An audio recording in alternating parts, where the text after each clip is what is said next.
દર્શક મિત્રો, સ્વાગત છે તમારા આજના વિડીયોમાં. હું રાશિ સૈયદ સ્વાગત કરું છું તમારું. આજે આપણે ભણીશું આમુખના આધાર સ્તંભો.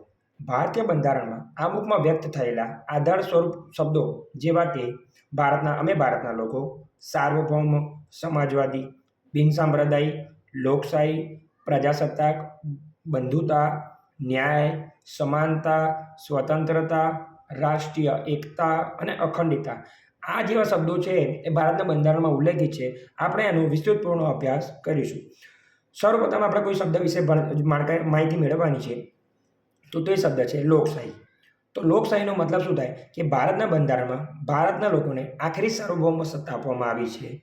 કોઈ એક વ્યક્તિ કે વર્ગનું શાસન અહીં નહીં, પરંતુ સત્તાની અંતિમ બાગડોર લોકોના હાથમાં છે. અહીંયા કોઈ એક માણસનું શાસન હોતું નથી. લોકો નક્કી કરે છે કે અમારું પ્રતિનિધિત્વ કોણ કરશે. એના માટે વોટિંગ કરવામાં આવે છે અને વોટિંગના જુદા જુદા નિયમો છે.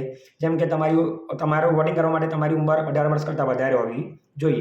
લોકશાહી શબ્દ મૂળ ગ્રીક શબ્દ કે લોકોની સત્તામાંથી ઉતરી આવ્યો છે. રાજ્ય સત્તા અમુક વ્યક્તિઓના હાથમાં હોય છે, પણ અમુક લોકોના હાથમાં, જેમ કે આપણી જે સત્તા છે બરાબર, એ મુખ્યમંત્રી, પછી રાજ્યપાલ અને એ લોકો કરે છે. પરંતુ એ લોકો પણ નિયત સમય સુધી હોય છે. એ પણ આજીવન ત્યાં બેસી રહેવાના નથી. 5 વર્ષે આપણા દેશમાં ચૂંટણી 5 વર્ષે આપણા દેશમાં ચૂંટણી થાય છે. જેમ કે મુખ્યમંત્રીની હોય, વડાપ્રધાનની હોય, દરેકની ચૂંટણી કરવામાં આવે છે. અને ચૂંટણી જ એવી વસ્તુ છે કે જેના દ્વારા આપણે આપણા પ્રતિનિધિત્વને ચૂંટીએ છીએ. જો ચૂંટણીથી આપણા દેશમાં લોકોમાં સામાજિક, આર્થિક અને રાજકીય ન્યાય મેળવી શકે છે. જેમ કે તમને ખબર છે કે કોઈ માણસે સારું કામ કર્યું હોય તો પછી લોકો એને બીજી વાર વોટ આપી અને પાછો એ સત્તા પર બેસાડે છે. પરંતુ જો કોઈ માણસે એ સત્તા પર રહીને કામ ન કર્યું હોય તો આપણે તેને બીજી વખતની જ્યારે ચૂંટણીમાં ઊભો રહે છે ત્યારે આપણે તેને વોટિંગ કરતા નથી. કેમ નથી કરતા? કારણ કે એને કામ કર્યું નથી. એટલે આપણી જોડે સત્તા છે કે આપણો પ્રતિનિધિ કોણ હશે તે આપણે ચૂંટી શકીએ છીએ. ભારતના બંધારણમાં સાર્વત્રિક પુખ્ત વય મતાધિકારની આપણે વાત કરીએ તો 18 વર્ષ તેની ઉંમર છે અને 18 વર્ષથી ઉપરના લોકો પોતાનું વોટિંગ કરી શકે છે. આપણે વોટ કરવાના જે મેં તમને કીધું કે વોટ કરવા માટે તમારે 18 વર્ષ કરતાં વધારે ઉંમર હોવી જોઈએ. બીજું કે તમે ગ્રામ પંચાયત, તાલુકા પંચાયત, જિલ્લા પંચાયત, રાજ્ય કક્ષાએ અને દેશ કક્ષાએ વિવિધ રીતે તમે વોટિંગ કરો છો. અને આપણા દેશમાં રાજ્ય કક્ષાની વાત કરીએ તો રાજ્ય કક્ષાએ વિધાનસભા આવે છે બરાબર. ને આપણી વિધાનસભા ગાંધીનગરમાં આવેલી છે, જેમાં ગુજરાતમાંથી ચૂંટાયેલા ધારાસભ્યો બેસે છે. સાથે દિલ્હીમાં આપણી સંસદ સભા આવેલી છે, જેને લોકસભા કહેવામાં આવે છે, જેમાં આપણા દેશમાંથી વિવિધ દેશોના રાજ્યોમાંથી અને કેન્દ્રશાસિત પ્રદેશોમાંથી ચૂંટાઈને આવેલા સભ્યો ત્યાં બેસે છે. કારોબારીને સંબંધિત સત્તા અને તેને નિયત સમયમર્યાદા સુધી સત્તાનું સુકાન પહોંચાય છે. મતલબ કે આપણા દેશમાં જ્યારે ચૂંટણી થાય છે, ચૂંટણી થયા પછી લોકોને જે સત્તા સોંપવામાં આવે છે એ સત્તા નિયત સમય સુધી હોય છે. જેમ કે 5 વર્ષ સુધી સત્તા સોંપવામાં આવે છે. અને તમને કોઈ પૂછે કે ભાઈ લોકશાહીનો મતલબ કેવું? આમ લોકશાહી રાજ્ય એટલે લોકોનું, લોકો વડે અને લોકો માટે ચાલતું રાજ્ય.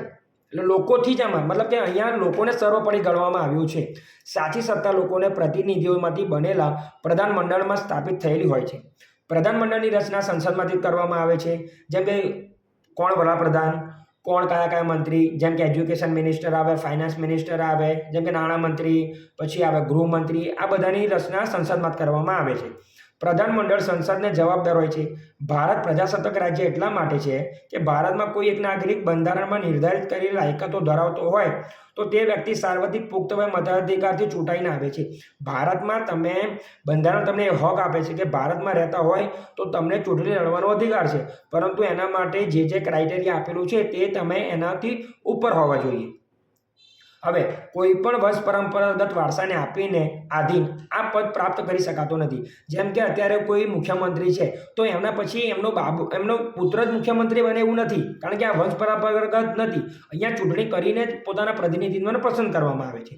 5 વર્ષ સુધી જે સામાન્યતઃ સત્તા ઉપર રહી શકે.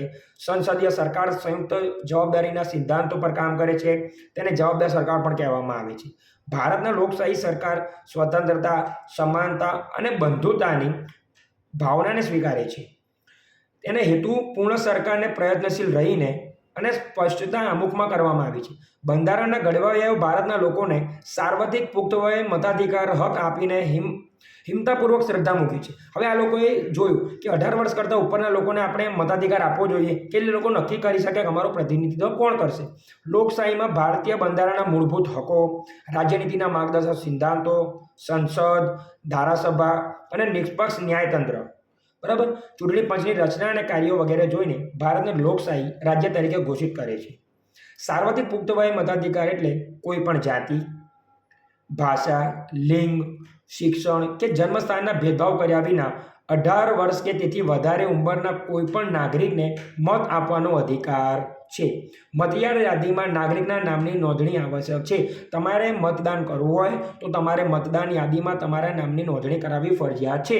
પણ તમે જ્યારે ચૂંટણીમાં ઊભા રહો છો અથવા તમે જ્યારે વોટિંગ આપવા જાઓ છો, તમારી જાતે કોઈ પણ ધર્મ, જાતિ, લિંગ, ભાષા, શિક્ષણ કે તમે ભારતના કોઈ પણ ખૂણેથી આવતા હોય, તમારી સાથે કોઈ પણ જાતનો ભેદભાવ કરવામાં આવતો નથી, કારણ કે આ હક તમને બંધારણમાંથી મળે છે.